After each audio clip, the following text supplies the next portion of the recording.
তারেক রহমান, এই বেশ্যার ছেলেরে আমি গালাগালি না করে পারলাম না। বেশ্যার ছেলের জন্ম হলো পাকিস্তানে, করাচিতে, আর মার বাড়ি হলো ভারতে। এই বেশ্যার বাচ্চা বাংলাদেশে একটা স্বৈরাচারী আবার শুরু করেছে। এখন আমাদের একটাই জিনিস করতে হবে, শত্রুদেরকে বন্ধু বানায় আমাদের যুদ্ধ।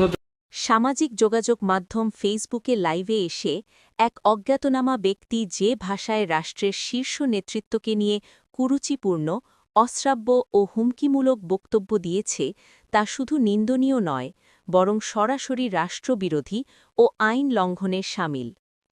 অভিযুক্ত ব্যক্তি বর্তমান সরকারের অন্যতম শীর্ষ নেতা জনাব তারেক রহমানকে নিয়ে অশালীন ভাষায় গালিগালাজ ও ভয়ভীতি প্রদর্শন করে। একই সাথে দেশের সাবেক ৩ বারের প্রধানমন্ত্রী বেগম খালেদা জিয়াকে নিয়েও চরম অসম্মানজনক ও অশোভন বক্তব্য প্রদান করে, যা কোনোভাবে গ্রহণযোগ্য নয়।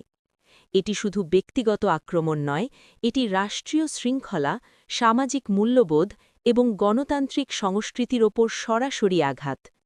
দেশবাসীর জোর দাবি, অবিলম্বে ওই ব্যক্তিকে শনাক্ত করতে হবে। পৃথিবীর যেখানেই লুকিয়ে থাকুক তাকে আইনের আয়ত্তে আনতে হবে। সর্বোচ্চ ও দৃষ্টান্তমূলক শাস্তি নিশ্চিত করতে হবে।